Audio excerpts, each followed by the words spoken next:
이사야 23장 다 찾으신 줄 알고 한 절씩 교독으로 읽겠습니다.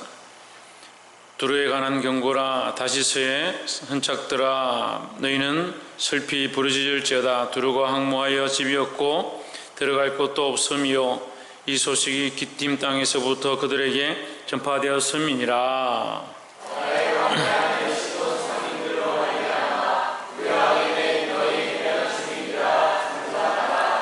시올의 곡식꽃 나일의 주수를 큰 물로 수문하여 들였으니 열국의 시장이었도다.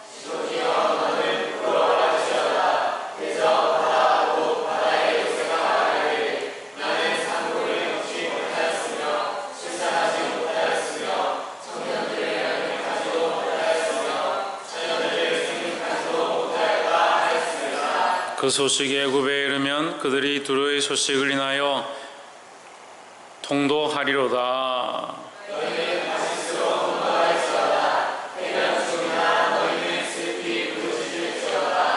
이것이 고대에 건설된 너희 희락의 성 곧 그 백성이 자기 발로 먼 지방까지 가서 유하던 성이냐.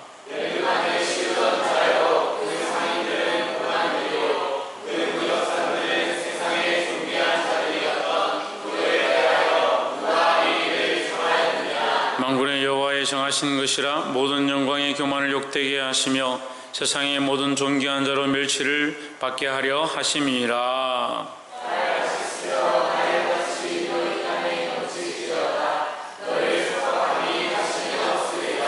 여호와께서 바다 위에 손을 펴사 열방을 흔드시며 여호와께서 가나안에 대하여 명을 내려 그 견고한 성을 회파하게 하시고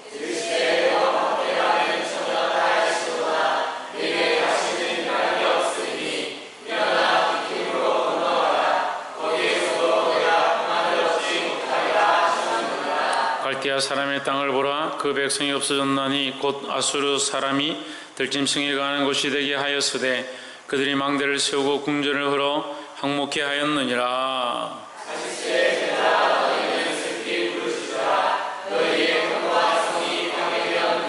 그날부터 두루가 한 왕의 연한같이 70년을 잊어버림이 되었다가 70년이 필요한 후에 두루는 기생노래의 뜻같이 될 것이라.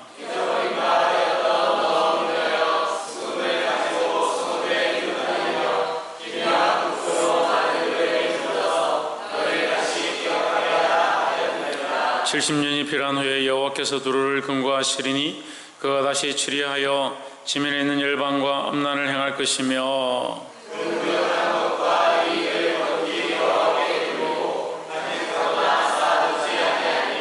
그 무역한 것이 여호와 앞에 사는 자가 배불리 먹을 양식 잘 입을 옷감이 되리라. 아멘. 할렐루야. 아멘. 우리 옆에 성교사님 사랑합니다. 축복합니다. 할렐루야. 아멘. 우리 이사야서 말씀은 이 예언서고 또 경고의 말씀인데 우리가 이것을 잘못 이해하면 우리가 좀 굉장히 어려운 말씀입니다. 하지만 우리가 하나님의 마음을 가지고 보면 하나님께서 우리에게 가르쳐 주시는 거룩한 교훈이다라는 겁니다. 이 말씀을 듣고 하나님 뜻을 볼 수 있기를 주의 이름으로 축복합니다. 아멘. 특별히 오늘 두루와 시돈에 대한 경고하시는데 23장 1절에 보시면 두루에 관한 경고라. 다시스의 선착들이 너희는 슬피 부르짖을지어다 했습니다. 그 두루는 해변에 있습니다. 해변에 예루살렘 이스라엘 땅이 있으면 지중해 쪽으로 거기서 위쪽 서북 쪽으로 있는 방향 쪽에 있는 도시 두루와 시돈은 해안 도시다. 해안 도시다 보니까 고린도 교회도 굉장히 문제가 되었던 것이 그 해안 도시들은 우상이 가득하고 많은 사람들이 왕래하면서 음란함들이 그 뱃사람들이나 이런 사람들을 통해서 그 음란한 문화가 굉장히 많이 일어났다. 그래서 하나님 앞에 항상 경고를 받았죠. 이 두루도 마찬가지다는 거예요. 많은 배들이 오고 무역이 많이 왕래하게 되므로 그 땅이 두루와 시돈이 부요했다는 거죠. 부요했지만 한편으로 음란하고 육체적으로 음란하고 영적으로 하나님 앞에서 폐역한 그 우상 숭배를 하는 그런 땅이었다. 그러니까 하나님 앞에 경고를 받는다라는 겁니다. 그러면 우리가 이런 것들을 보면서도 또한 한 가지 고민해 봐야 합니다. 하나님 이스라엘 백성에 대해서만, 유다 백성들에 대해서만 경고하시면 되는데 왜 두로와 시돈에 대해서도 경고하시느냐? 그럼 우리가 생각하기에 항상 이스라엘 백성이 중요하다고 생각하기 때문에 착각하고 있는 겁니다. 하나님 보시기에 다 똑같은 생명이다라는 거죠. 그래서 우리가 어떤 사람은 참 귀한 사람이고 저 사람은 귀하지 않다라고 우리가 구별할 자격이 없습니다. 우리는 모든 사람들을 다 존귀하게 여겨야 하고 세상 모든 열방과 그리스도를 알지 못하는 모든 자들을 불쌍히 여기고 그들에게 복음을 전하는데 힘써야 될 줄 믿습니다. 그래서 하나님 앞에서 애굽도 구스 사람들도 두로 사람들도 하나님께서 뭐라고 하냐, 나의 백성이다, 나의 택한 자들이다라고 하나님 말씀하시는 거예요. 근데 이스라엘 백성은 그 말은 잘 안 하는 거죠. 계속 우리만 택한 백성이고 우리만 하나님의 족속이다 착각하고 있는 거예요. 하나님 특별히 이스라엘 사용하셨지만 이스라엘 외에도 모든 민족들을 하나님 여전히 버려두지 아니하시는 그 하나님 마음을 알아야 한다라는 겁니다. 그래서 우리가 이 말씀을 통해서도 두로와 시돈을 경고하시는 것, 이 경고는 두로와 시돈을 미워하기 때문에 경고하는 게 아니다라는 거예요. 그래서 우리는 항상 말씀을 통해서 경고되어지고 권면되어질 때에 그 말씀이 우리를 향한 사랑인 줄 알아야 한다라는 겁니다. 하나님 사랑하지 않고 관심이 없다면 경고하실 필요가 없습니다. 여러분 그냥 심판하고 멸망시키면 끝이죠. 하나님 경고하실 때 경고하시는 것은 기회를 주는 것이고 경고한다는 것은 하나님 관심을 가지고 있다는 것이고 그 영혼들을 불쌍히 여긴다는 것입니다. 이 하나님 마음을 알게 되기를 주의 이름으로 축복합니다. 그래서 우리가 첫 번째 나누고 싶은 말씀은 이 두로와 시돈 땅, 이 이방 땅도 하나님은 사랑하신다라는 겁니다. 4절 말씀에 시돈이여 너는 부끄러워할지어다. 대저 바다 곧 바다에 요새가 말하기를 나는 산고를 겪지 못하였으며 출산하지 못하였으며 청년들을 양육하지도 못하였으며 처녀들을 생육하지도 못하였다 하였음이라. 이게 무슨 말이냐면요, 그 두로와 시돈이 지금 부유한 데 바빠서 뭘 바라보지 못하냐, 미래를 바라보지 못하고 장래를 바라보지 못한다. 그러니까 이 자녀들과 청년들과 처자들을 말씀으로 잘 양육해서 하나님 아는 자로 세워갔으면 그들의 미래가 밝았을 건데 그 미래를 위해 준비하지 않는다. 미래를 위해서 뭘 준비하지 않느냐, 집을 짓지 않는 것, 투자하지 않는 것이 문제가 아니고 더 영적 문제가 하나님을 모르겠다는 거예요. 하나님을 왜 모르겠냐, 자기들이 하나님 모르는 것처럼 살았기 때문에, 자기들의 부요함에 빠져서 자기 사는 것들에 바빠서 하나님 없는 것처럼 살았으니까 자기 자식들에게 하나님을 전하기를, 하나님을 흘려보내기를 할 수가 없는 겁니다.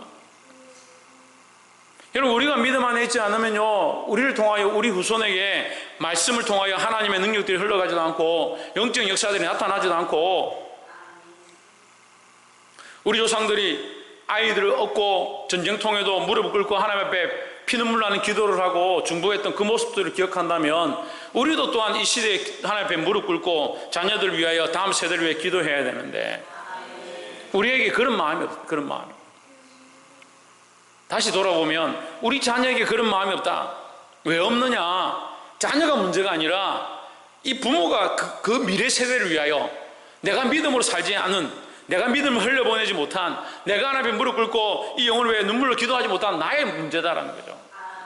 그럼 우리가 지금 어떻게 되냐, 지금 우리가 정신을 차리고 그래도 영혼을 사랑하시고 생명을 사랑하시는 하나님 앞에 무릎 꿇어야 한다는 겁니다. 그러면 미래를 위한 가장 큰 투자, 청년들 양육하지도 아니하였으며 처녀들을 생육하지도 못하였도다 하는 이 말씀이 우리에게 이루어지지 않게 하려면 우리는 어떻게 해야 되냐, 지금 미래 세대를 위해서 투자하는 것도 중요한데 먼저 내가 하나님 앞에 믿음으로 서는 것이다 라는 거예요. 내가 정신을 차리고 하나님 앞에 믿음으로 서는 것, 그것이 지금 필요하다는 겁니다. 내가 깨어 일어나 무릎 꿇고 하나님 앞에 기도하고 부르짖는 것이 필요하다는 겁니다. 여러분 말세는 다른 데 있는 게 아니에요. 지진이 나고 땅이 갈라지고 화산이 터지면 그때는 말세란 말 할 필요도 없어요. 끝난 거니까. 세상이 반 쪼개지고 3분의 1이 죽고 피바다가 되면 이제 말세구나 그렇게 할 필요 없어요. 그때 되면 우리는 아무것도 할 수 없어요. 근데 지금 우리는 뭔가 할 수 있습니다. 뭘 할 수 있습니까? 하나님을 찾을 수 있습니다. 믿음 안에 설 수 있습니다. 무릎 꿇을 수 있습니다. 지금이라도 정신을 차리고 하나님 앞에 부르짖어야 합니다. 무엇을 위하여? 내가 믿음으로 섬으로 나의 다음 세대가, 미래의 세대가, 어린 자녀들이 믿음으로 하나님 앞에 돌아오도록 기도하고 부르짖어야 한다는 겁니다. 여러분, 시돈이여 너는 부끄러워할지어다. 이 부끄러움을 우리가 당치 아니하도록 우리가 믿음으로 서서 하나님 앞에 바로 섬으로 우리의 다음 세대, 내가 살려야 될 영혼들을 살릴 수 있는 저와 여러분 되시기를 주의 이름으로 축복합니다. 두 번째는 9절에 만군의 여호와의 정하신 것이라 모든 영광의 교만을 욕되게 하시며 세상의 모든 존귀한 자로 멸시를 받게 하려 하심이라 했습니다. 세상의 모든 존귀와 세상의 모든 교만과 세상의 모든 높은 것들은 쓸모없다. 뭐가 중요하냐? 하나님 앞에 하나님을 인정하는 것, 다시 말하면 하나님의 영광이 가장 크다라는 거죠. 우리가 여호와께서 그것을 정하신 것이라. 누가 정했느냐? 하나님 정했다. 하나님 뭘 정하셨냐? 심판을 정했다. 왜 심판을 정하냐? 하나님의 종기를 쫓아가지 아니하고, 하나님의 영광을 구하지 아니하고, 하나님 나라를 구하지 아니하고, 하나님의 의를 구하지 아니하고, 뭘 구하고 있느냐? 세상의 영광과 종기를 구하고 있으니까 그것은 반드시 어떻게 된다? 멸시를 받고 멸망되게, 욕되게 될 것이다 라는 거죠. 그럼 여러분, 우리는 어떻게 해야 하겠습니까? 우리가 하나님의 영광을 구해야 된다는 겁니다. 우리가 이제 무릎 꿇고 기도해야 합니다. 다음 세대를 위해서 기도해야 합니다. 우리가 믿음으로 하나님 앞에 돌아와야 합니다. 그런데 더 구체적으로 가르쳐 주십니다. 어떻게 할 것이냐? 하나님의 영광을 구하라는 거죠. 하나님의 영광이 이 세상에 있는 게 아닙니다. 하나님 나라의 영광이 있고요, 하나님의 영광은 예수 그리스도입니다. 그럼 예수 그리스도의 영광은 뭐라고 했습니까? 우리라고 했습니다. 하나님의 영광은 예수 그리스도고요, 예수 그리스도의 영광은 우리입니다. 다시 말하면요, 하나님의 뜻을 따라, 하나님의 말씀을 따라, 하나님 원하시는 그 마음을 따라 온전히 그 삶을 살아가신 분이 누구냐? 예수 그리스도라는 겁니다. 그래서 예수 그리스도를 하나님께서 나의 영광이다 하셨습니다. 그럼 우리는 오늘날 뭘 해야 되냐? 예수 그리스도의 그 말씀을 따라 주님이 가신 길을, 그 십자가의 길을 순종함으로 살아가는 것, 그것이 그리스도의 영광이 되는 것이다. 그래서 그리스도는 참된 빛이고 우리는 그 안에서 비춰지는 빛이다. 그 우리가 빛이 아니에요. 빛은 예수 그리스도밖에 없어요. 하지만 우리가 예수 그리스도를 모셔드리면 그리스도가 우리 안에서 비친다는 거예요.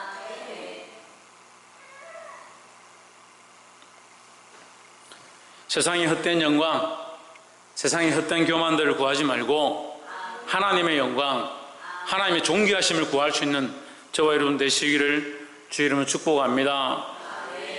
마지막 세 번째로 17절에 70년이 필한 후에 여호와께서 두로를 군구하시리니 했습니다. 그 하나님께서 두로와 시돈을 심판하시는데 70년이 지난 뒤에 그 심판을 다시, 그 멸망을 다시 회복시켜 주겠다. 그 두로와 시돈의 영광을 다시 회복시켜 주겠다. 두로를 돌보시리니 돌아오게 한다. 회복시킨다는 거죠. 원래대로. 그가 다시 값을 받고 지면에 있는 열방과 엄난을 행할 것이며 하십니다. 하나님께서 회복시켰는데 두로가 정신을 차리지 않고 뭘 하느냐? 열방과 엄난함을 행한다. 이 엄난함을 행하는 것은 항상 말씀드렸지만 영적인 엄난은요, 육적인 엄난을 함께 동반하고요, 육적인 엄난은 영적인 엄난을 같이 동반하는 겁니다. 영적으로 타락하면요, 육체도 타락하는 겁니다. 육체가 타락하면요, 영도 타락하는 거예요. 그러니까 이 도시가 다시 세상의 그 부유함들로 쫓아가기 시작하니까, 그것을 사랑하기 시작하니까, 육체의 쾌락들을 쫓아가니까 어떻게 되냐? 영적으로도 엄난하다. 우리가 하나님을 사랑하고 하나님만 바라보아야 될 백성들이 세상을 사랑하고 세상과 짝하기 시작하면 그것이 영적인 엄난이다라는 거예요. 그러니까 우리는 하나님만 사랑해야 될 백성들이다. 옆에서 한번 보죠. 우리는 하나님만 섬기고 사랑해야 될 백성들입니다. 할렐루야. 우리는 하나님만 사랑해야 될 자인데 하나님 사랑하는 것과 세상을 같이 사랑하면 그것이 엄난한 것이다. 그런데 하나님께서 그 엄난한 두로에 희망을 주시는데 18절에 그 무욕한 것과 이익을 거룩히 하나님께 돌리고 간직하거나 쌓아두지 아니하리니 했습니다. 자, 이 말씀을 오해하면요, 이 두로가 음란한 것을 행해서 돈을 많이 벌었다, 그 돈 가지고 하나님 앞에 거룩하게 드렸더니 하나님 받으셨구나, 그럼 우리도 세상과 짝해서 세상이 원하는 대로 살아서 거기서 돈을 많이 벌어서 하나님 앞에 돌리면 그게 거룩한 게 되겠구나, 천만의 말씀. 그런 얘기가 아니에요. 두로가 죄를 짓고 음란했지만 그들이 그 부유함을 가지고 하나님 앞에 온 게 아니라 그 부유함, 그 벌어들인 것들을 놓고 회개하기 시작해요. 돌이키기 시작하는 거죠. 돌이키고서 이것을 바꾸었다는 거죠. 바꿔서 어떻게 하냐, 자기들을 위한 이익들을 이제 자기들을 위해서 쓰지 아니하고 하나님 앞에 다시 돌려드리기 시작했다는 거예요. 여기서 돌리고 그 무욕한 것과 이익을 거룩히 여호와께 돌리고. 그러니까 뭐가 필요합니까? 뭐가 필요합니까? 회개가 필요한 거예요. 회개가. 그러니까 두로와 시돈이 70년 후에 다시 범죄하겠지만 그들이 회개하고 하나님 앞에 돌리기 시작한다, 돌이키기 시작한다라는 거죠. 그러니까 우리에게 뭐가 필요하냐? 하나님 앞에 돌이키는 게 필요한 겁니다. 우리가 헌금을 할 때 좀 생각해 봐야 되는데, 그냥 습관적으로 내가 준비해가지고 이 헌금 하나님 앞에 드리지 아니에요. 드릴 때는 항상 어떻게 하냐, 정결함들을 준비하는, 정결함들을 준비하는 거예요. 내가 하나님 앞에 드리기 위하여 뭘 하느냐, 나를 정비하고 내 마음을 정리하고 정성을 다해서 이것을 드리는 준비를 해야 되는데, 그냥 습관적으로 너무 쉽게 드리는 거, 하나님 앞에 드린다. 하나님, 내 것이 아닙니다. 내가 나를 위해서 벌었던 것, 내가 나를 위해서 세웠던 것이 있다면 용서해 주시고, 이 주신 것이 다 하나님의 것이고 하나님의 은혜이니, 내게 있는 모든 것이 하나님의 축복이오니 주님의 것을 내가 감사함으로 하나님 앞에 드립니다. 그렇게 할 때 뭐가 일어납니까? 내 것이 아님이 일어나고요, 하나님께서 공급하셨다는 것을 깨닫게 되어지는 거예요. 우리가 이것을 너무 하지 않습니다.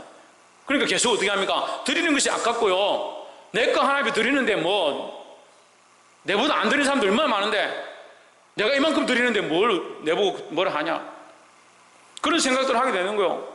내 게 아니라 하나님의 것이고 하나님께서 허락하신 그 풍요함 가운데 내가 감사함으로 10의 1을 떼서 하나님 앞에 드리는데, 10의 10이 다 하나님의 것이었다면, 원래 하나님의 것에서 내가 이것이 열 전체가 하나님의 것이었음을 인정하는 표현으로 그의 10의 1을 떼서 하나님 앞에 드리는데, 내가 큰 소리 줄 게 뭐 있습니까? 10의 9을 내가 하나님 앞에 복으로 받았잖아요. 근데 그런 생각들을 정비하지 않습니다. 그냥 습관처럼 드립니다. 그러니까 우리가 하나님 앞에 드릴 때 뭐가 일어나야 되냐? 돌이킴과 정비함과 정리함들이 일어나야 된다는 거예요. 그 무욕한 것과 이익을 거룩히 여호와께 돌리고 간직하거나 쌓아두지 아니하리니, 음란하고 패역한 삶을 살 때는 어떻게 했느냐? 간직하거나 쌓아두었다. 그런데 그들은 어떻게 했냐? 이제 돌이키고 거룩하게 구별해서 하나님 앞에 드리기 시작했다. 그 무욕한 것이 여호와 앞에 사는 자가 배불리 먹을 양식, 잘 입을 옷감이 되리라 했습니다. 그것으로 말미암아 교회가, 성전이 풍성하게 되어지는 축복이 되었다라는 거죠. 말씀을 맺겠습니다. 우리는 하나님께서 주신 것들을 기억하고 돌려드릴 줄 알아야 합니다. 하나님께서 우리에게 축복하셨을 때 이게 내 거다, 내 삶이다, 그렇게 하면 교만해 주시지 않아요. 내 것이 아님을 기억하고 하나님께 영광을 돌려드리고 하나님의 것임을 인정하는 삶이 필요하다는 거죠. 또한 특별히 우리가 기도해야 합니다. 누구를 위하여? 다음 세대를 위하여. 내가 정신을 차리고 하나님 앞에 돌아와야 합니다.